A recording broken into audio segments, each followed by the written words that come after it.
Bonsoir à vous tous. Et bonsoir à vous tous, effectivement, vous qui nous êtes fidèles, même le dimanche pour le best-of de la semaine.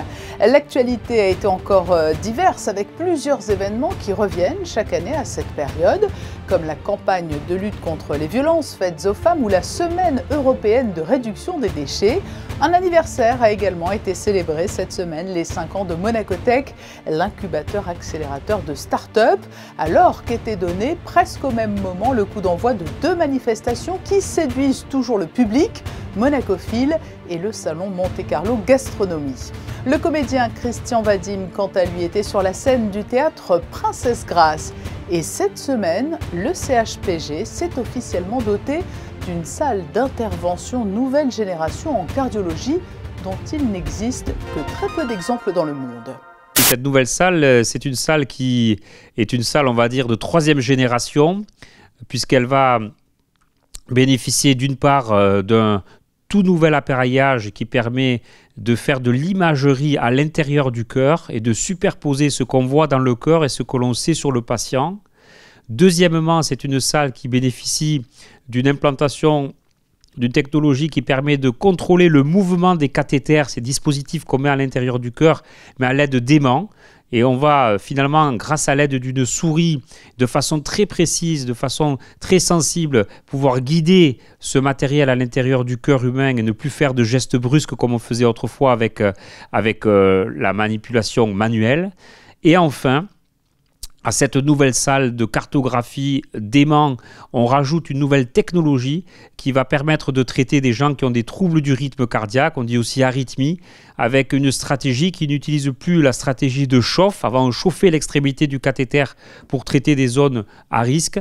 Maintenant, on va utiliser un système qui va envoyer des ultrasons et détruire spécifiquement les zones pathologiques. Donc, 3 innovations révolutionnaires pour la principauté et pour le CHPG. Alors, nous avons terminé, on pourrait dire, sur une saisine concernant la protection des données personnelles. Et là, nous étions très heureux d'avoir parmi nous une experte en la matière, donc, qui nous a bien aidé à débroussailler ce sujet. Il y a eu un sujet relatif aux caractéristiques thermiques des nouveaux bâtiments et rénovation des bâtiments existants, en fait, en lien avec la boucle thalassothermique. Nous sommes allés visiter d'ailleurs cette boucle thalassothermique, c'est une installation fantastique. Nous avons eu une 3e saisine qui concernait la caisse monégasque de retraite complémentaire, qui est un projet de loi qui est prévu une caisse qui est prévue de se déployer, d'après ce que j'ai entendu, plutôt fin 2023-2024. Voilà en ce qui concerne les saisines sur lesquelles nous avons travaillé, et beaucoup travaillé parce que chacune d'entre elles était des sujets assez techniques. Ce qu'on constate, en fait, c'est que nos travaux, très souvent, ont une composante environnementale. Et depuis longtemps, en fait, beaucoup de vœux qui avaient été formulés ou qui sont formulés encore de nos jours ont une composante environnementale. On voit que, par exemple, il y a plus de 15 ans, le CES des jeunes, à l'époque, avait souhaité avoir des bus 100% électriques. C'est aujourd'hui le cas. Récemment, il y a eu une demande de dalles piézoélectriques pour créer de l'énergie cinétique avec les marches. Le CESE des, entre guillemets, seniors travaille également beaucoup sur l'environnemental et très régulièrement des vœux sont formulés et parfois mis en application. Alors le CESE, donc vous avez un président et 2 vice-présidents. Les 2 vice-présidents représentant les 2 collèges, le collège patronal d'un côté et salarial de l'autre. Et en fait, nous sommes 36 membres répartis en 3 collèges. Donc un collège gouvernemental qui est composé de personnes nommés par le gouvernement pour ses compétences, et un collège salarial et un collège patronal qui sont nommés sur proposition de leurs syndicats respectifs. Donc toutes ces personnes se répartissent en sections en fonction de leurs affinités et de leurs spécialités, et proposent ou des vœux, donc avec la faculté de s'auto-saisir en proposant des vœux, des souhaits, ou alors, et je vous en parlais tout à l'heure, répondre à des saisines gouvernementales ou qui peuvent émaner du Conseil national également, afin d'apporter leur expertise, qui est une expertise qui est variée, parce que nous avons non seulement des acteurs économiques, systématiquement même d'ailleurs, mais également des personnes qui ne sont pas forcément monégasques, ça peut être des étrangers, plusieurs nationalités composent notre CESE. Oui, je crois, l'objectif était de développer l'innovation à Monaco, de montrer que c'est possible, de créer des entreprises ici, et des emplois. Et c'est ce que nous avons fait puisque 22 sociétés ont été créées à Monaco et 120 emplois ont été créés par les startups, dont plus de la moitié à Monaco. Depuis la création, nous avons accueilli 45 startups. Elles sont actuellement 20. Et au cours des différents processus de recrutement, nous avons eu plus de 300 candidatures. Alors nous sommes spécialisés depuis 2 ans maintenant dans des secteurs particuliers. Nous avons décidé de capitaliser sur nos forces, sur les forces de Monaco, soit parce qu'il y a une tradition et un historique à Monaco, je pense au yachting par exemple, ou je pense à l'imagerie médicale, soit parce qu'il y a des centres d'excellence à Monaco. Je pense à la biologie, à la biotech, et je pense à tout ce qui sont les technologies de développement durable, au développement durable, avec le discours depuis des années et l'engagement fort du souverain pour ces questions-là, le tout soutenu par une base du numérique, parce que le numérique est un formidable accélérateur grâce au potentiel qu'offre l'intelligence artificielle, le traitement de données, l'impression 3D, la digitalisation et toutes les infrastructures qui sont à disposition, comme les communications, l'échange de données, je pense à la 5G par exemple. C'est un événement majeur pour l'Office des timbres, pour le Musée des timbres et des monnaies également. Toute l'équipe, toutes mes équipes sont ravis d'organiser cet événement et s'investissent avec passion dans l'organisation. C'est un événement qui met en avant la philatélie monégasque, tous les produits que nous émettons et qui participe également au rayonnement de la principauté à l'international. Les timbres de Monaco sont toujours très prisés et recherchés. Les collectionneurs soulignent leur qualité esthétique, des thématiques intéressantes et sont également friands de tirages limités. Eh bien, effectivement, dans ce contexte qui est international et particulier, cela renforce les possibilités offertes par l'hydrogène de 2 points de vue. D'un point de vue de la transition énergétique, qui est une tendance de fond, et aussi de point de vue de l'indépendance énergétique, et donc qui est une tendance géopolitique actuellement. C'est une des solutions qui sont à notre portée aujourd'hui technologique et économique pour implémenter une vraie transition énergétique vers des économies bas carbone et une meilleure indépendance, une meilleure résilience énergétique. L'hydrogène est un vecteur d'énergie, c'est-à-dire qu'il faut fabriquer l'hydrogène pour ensuite l'utiliser et le transformer en électricité.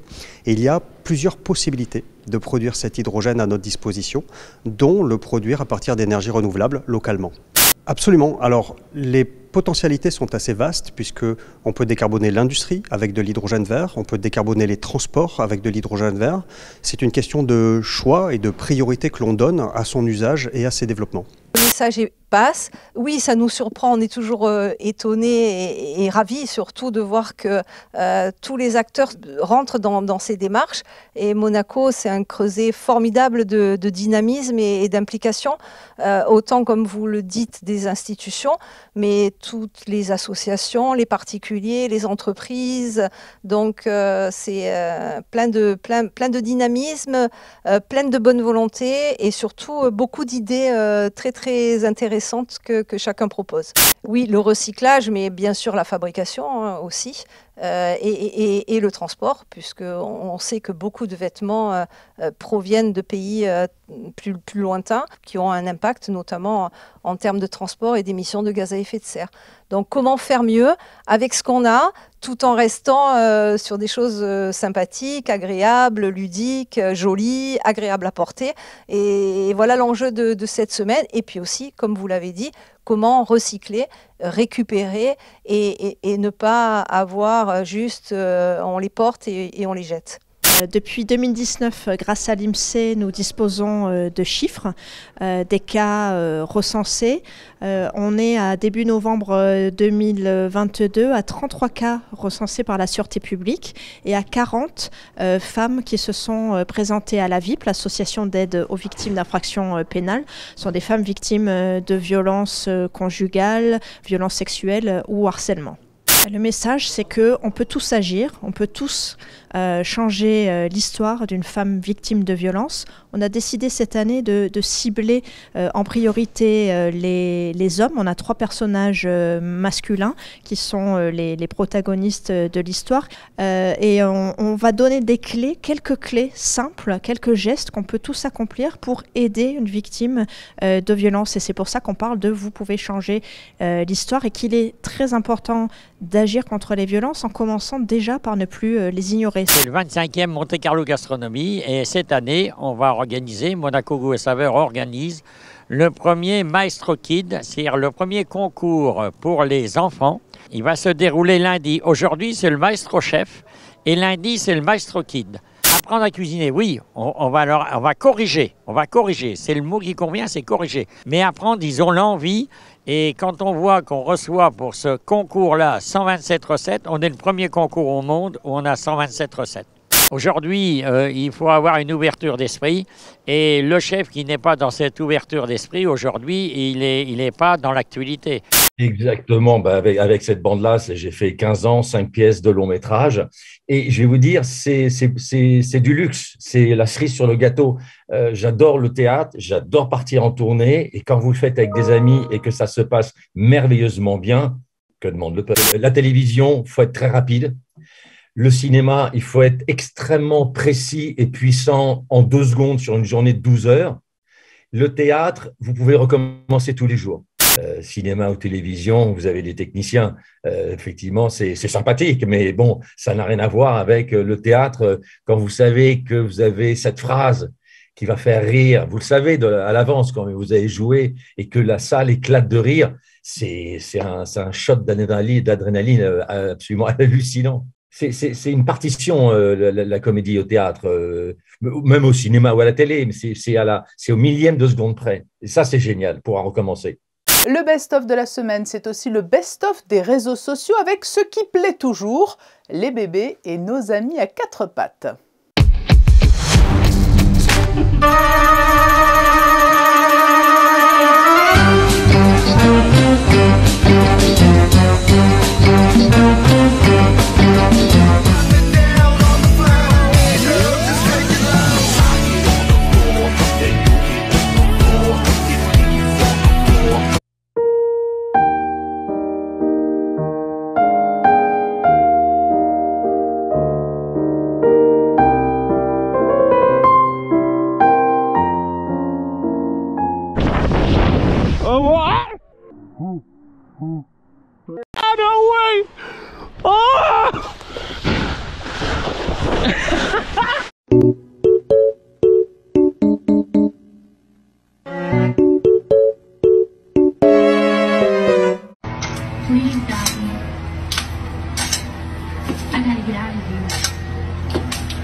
Voilà pour ce retour sur l'actualité des 7 derniers jours. Fabien Bonilla sera avec vous demain à 19 h pour débuter une nouvelle semaine d'informations sur Monaco Info. Passez une belle et douce soirée.